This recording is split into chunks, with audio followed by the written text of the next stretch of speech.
We all know about this thing that yoga has a great importance attached in terms that it helps in healing couple disease as well. So just enlighten us with what all disease can yoga help us cure those disease. Yeah. Well, before I go into specific examples, let me just say a few words about why yoga as a healing method is gaining prominence, is becoming more and more important. Because the society we live in, the culture we live in, there are lots of problems have arisen in healthcare, in medical care field.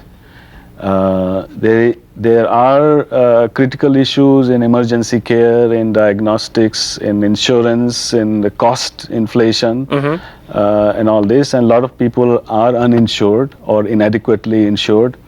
So given all of this, and the feeling that in the conventional medicine, one is dealing primarily with the symptoms of the ailment. So you have an infection and you develop a fever and you get the pill to reduce the fever without necessarily curing the cause of that. Or you Which have at times headache. lead you to various other side effects as well. Yeah, side effects and recurrence. Because if you only treat the symptoms and not the cause will persist. Yeah. And the symptom will recur. So what do? We have to look at the whole personality. We have to look at the symptoms, the cause, and what has produced that cause. In other words, where is the origin of the problem? What yoga has taught us through the centuries, sometimes we have ignored that teaching, is that out of the hundreds of thousands of different diseases, ailments, their causes are fewer. In other words, we have 10 or 12 physiological system, you have a respiratory system, you have a circulatory system. Any one of the system can go berserk and produce not one but dozens of different diseases. You have respiratory problems, so you have cold and allergies and asthma and hundreds of different kinds of allergies and shortness of breath, anxiety, all that is related to one system. Similarly, you have digestive tract disorder. So the process of digestion and elimination, you can have many kinds of gastrointestinal disorders. You have many kinds of elimination disorder of the colon and the intestines and the whole works, acidity, heartburn. I mean, you name it. But if we address the digestive tract problem, improve the digestive process, you eliminate so many. So the point is that for many different diseases, there are usually fewer disorders of the main physiological function. That is one point. So the yoga approach will say, let's go to that system where this problem is coming from. Secondly, why that system is malfunctioning is because the system has either too much heat or energy or too little, which means there is a maldistribution of energy flow in the body, the vital energy, the life force. So we look at how the person is breathing, how the energy produced through the breath is through blood. But how do you distributed. How do you check all these things without the scientific gadgets around you? I mean, you don't need any gadgets. You say you have a respiratory problem. You know there is something to do with the breathing and how the gases are exchanged in the system and how the oxygen travels to the different parts of the body. It's very simple. You have a digestive problem, you have a nervous system problem, or you have muscles and bones, etc. So that doesn't require sophisticated instrument. If you have energy flow imbalance, that doesn't require a sophisticated instrument. You simply say, you're not breathing right. So you improve the breathing process. Now, this is the second layer. From body, physical body, we go to the breath and the prana. They say, why is the prana disturbed? Prana disturbance or energy disturbance originates in the mind. So step by step we go to the core. What disturbs the mind? A disturbed mind is the primary cause of all diseases. If we can remove those disturbances, make you relax, be at peace, at rest. This is where the real healing takes place. For example, when you have a good night's sleep, your body repairs itself. Which is lots of people don't get it in a lot nowadays. of people don't get it, which is a very sad commentary on our present age. There is no doubt about present it. age. So the yogic techniques would suggest that you work at the physiological system, you work at the energy level, and you work at the state of the mind. And different emotions disturb the mind differently. Somebody who is angry very frequently will disturb the prana, constrict certain muscles, and disturb the flow of energy, disturb the physiological system, and it shows up in a disease. If somebody is always critical, criticizing everything, or worrying about everything, wants to fix the whole world but is unable to do that, there is a frustration. Those people develop excess gases, toxins. It can lead to arthritis or stress or insomnia or many other things. So we say, try to minimize, remove negative emotions. And this is where the heart of yoga healing is. Now, those sometimes cannot be minimized because your lifestyle, your eating habits, your nutrition, your company, environment, everything is kind of not harmonious. So we say, we look at the holistic approach. Improve your environment, improve your diet, nutrition, improve your company, improve your thoughts, and sleep well, relax. And that's the answer. If that is not happening, we try to figure out where is the disturbance, go to the cause, and see what kind of yoga practices will help remove those causes and repair the system. But another thing to keep in mind is that yoga does not try to remove causes and improve only one system. Because even if your muscular system is working well and you got problem in bone joints, that's not going to help you for a very long time. Right. So while it is improving one system, we also try to improve all the other to complement this. Now, this there are healing certain process. disease that, you get them into your body by the behavior, the normal day-to-day life you deal with.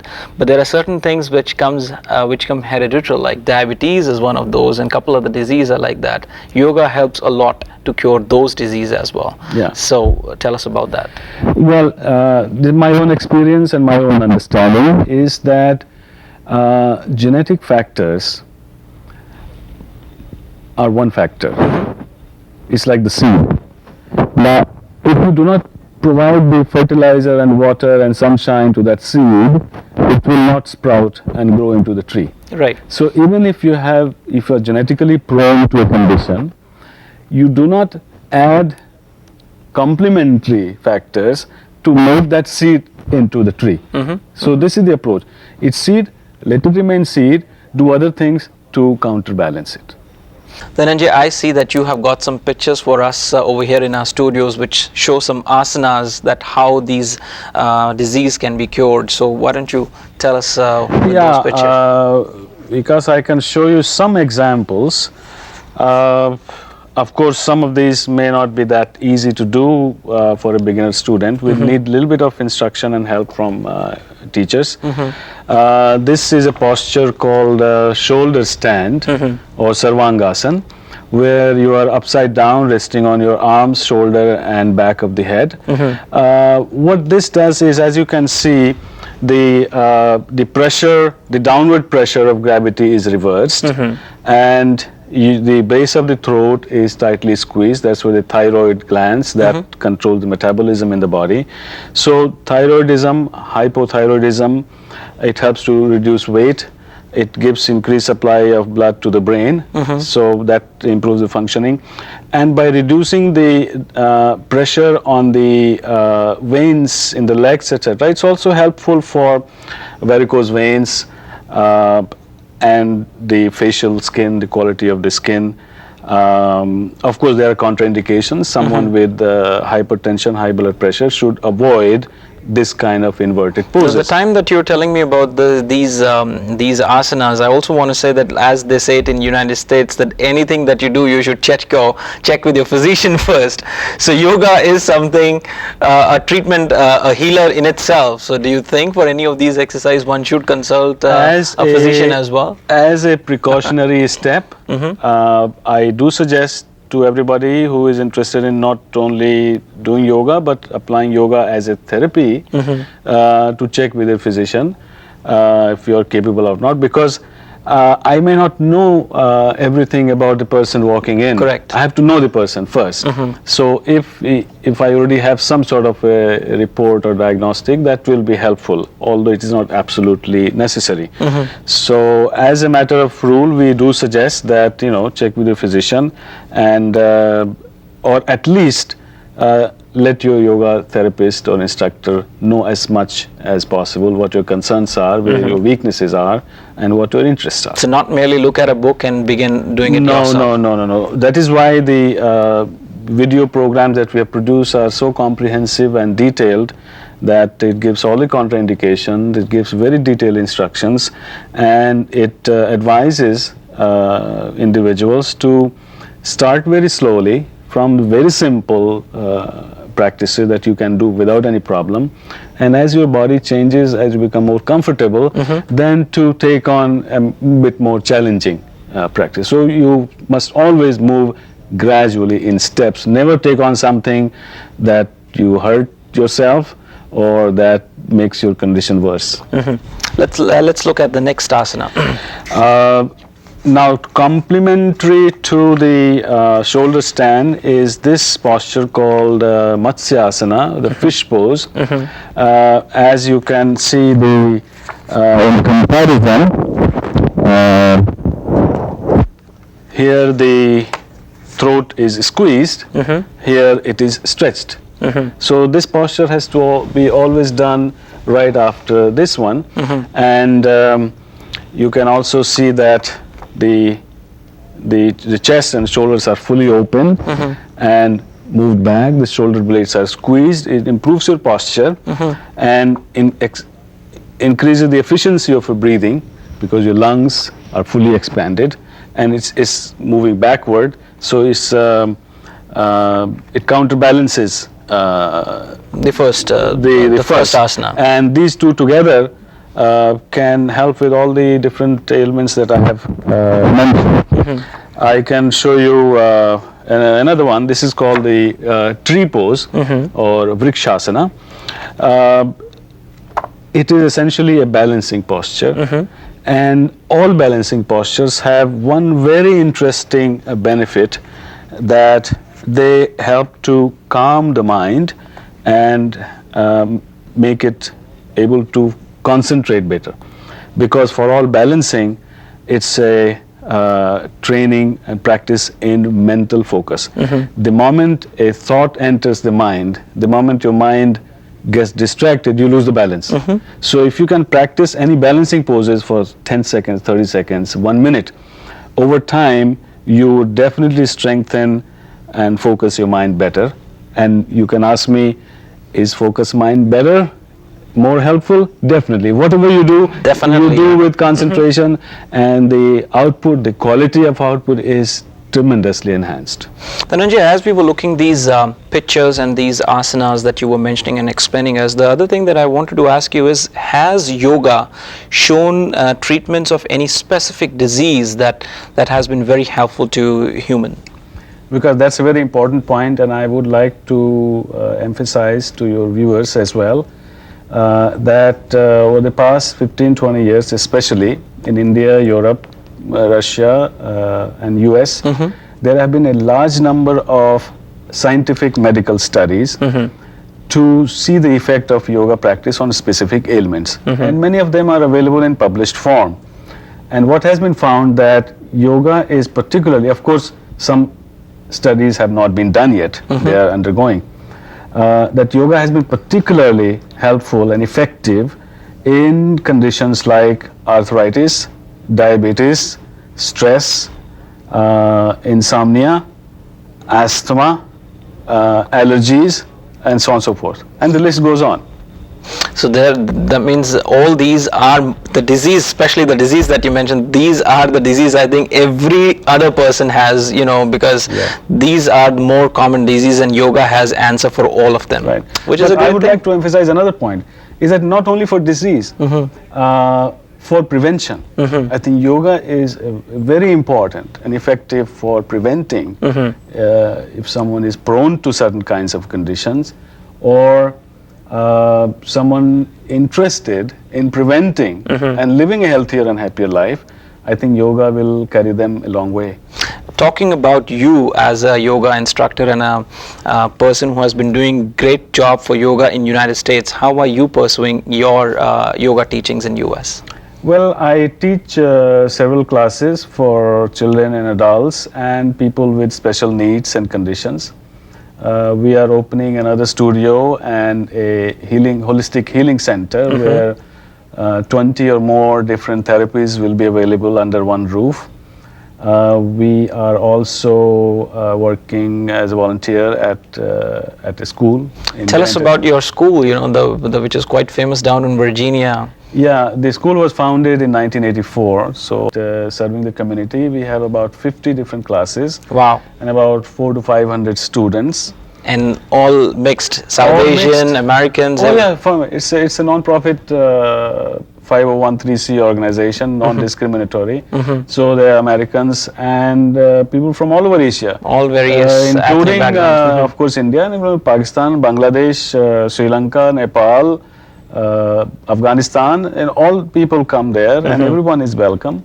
And we teach classes in Hindi, Sanskrit, all forms of Indian classical dances, all aspects of Indian classical music, instrumental, vocal. So these are all the part of that school? All part of that school, and we have a number of classes in yoga at different levels for various groups of people. You are also working for a very noble cause, for working on peace or something like that. Tell us about that as well. Yeah, after deep reflection and working with other volunteers and civic leaders, what we have found is that violence is something that needs to be addressed at a deeper Absolutely. level. Absolutely. It is not after the fact, after violent tendencies have arisen, and then you try to control it, that has not proven to be effective. So I think from the childhood, through primary education or kindergarten, that is where we need to adapt the mentality, the psyche of the person, that you naturally become more peaceful and you do not entertain violent tendencies to yourself, to others, and to the environment. So we have prepared a proposal which was circulated to the White House, all the governors, all the senators, congressmen, and news organizations. And we have received a lot of encouragement and support, even from the PM's office in India. Oh, that's very good. That's very good.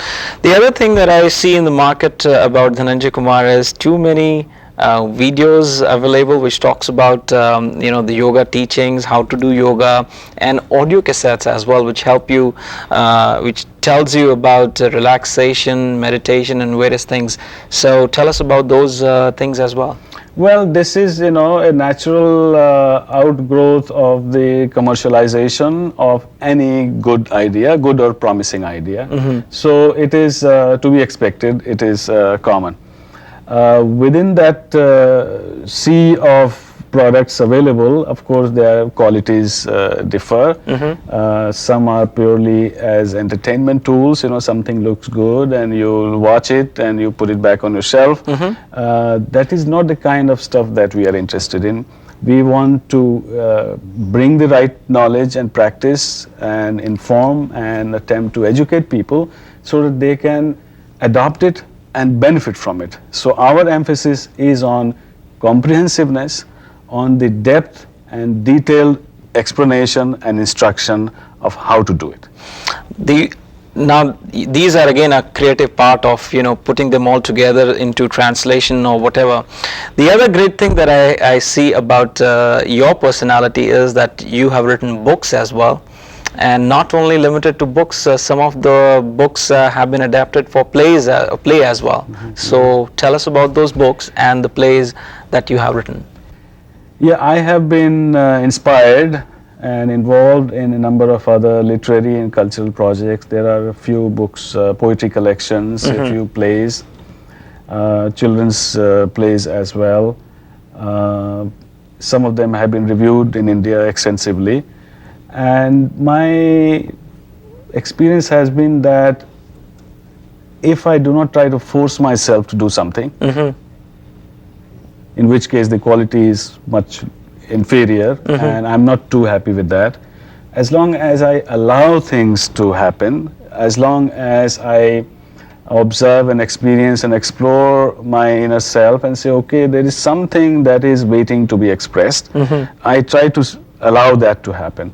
And as a result of which, a number of things have happened to which I don't take any credit.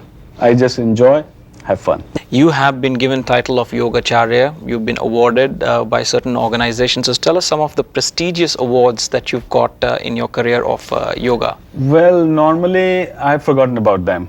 Why is that?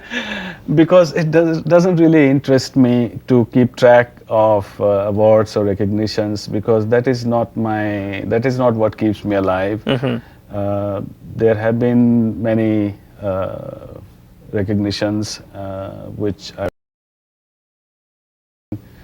in service of mankind and to God.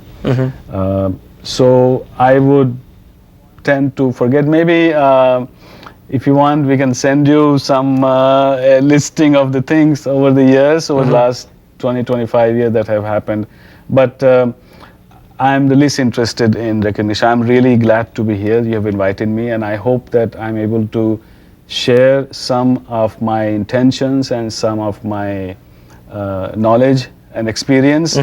So it's about sharing, it is about giving, not motivated by what I can get out of it, or what's in it for me, or how I can be more recognized and become rich and famous. Dhananjay, ये आपका बड़प्पन है कि कई पुरस्कार आपको मिले और जिसमें आपको मैं कहूँगा कि बड़ा सम्मान मिला, जिनका आप मैं कहूँगा कि उनको इनका नाम नहीं लेना चाहते हैं या उनका इजहार नहीं करना चाहते हैं. बहरहाल हम इस बात से खुश हैं कि आप मानवता की सेवा कर रहे हैं योगा द्वारा. हमारे से बातचीत करने के लिए आपका बहुत बहुत शुक्रिया, और वर्जीनिया से खास तौर पर हमसे आके बात करने के लिए आपका बहुत बहुत शुक्रिया. थैंक यू, धन्यवाद.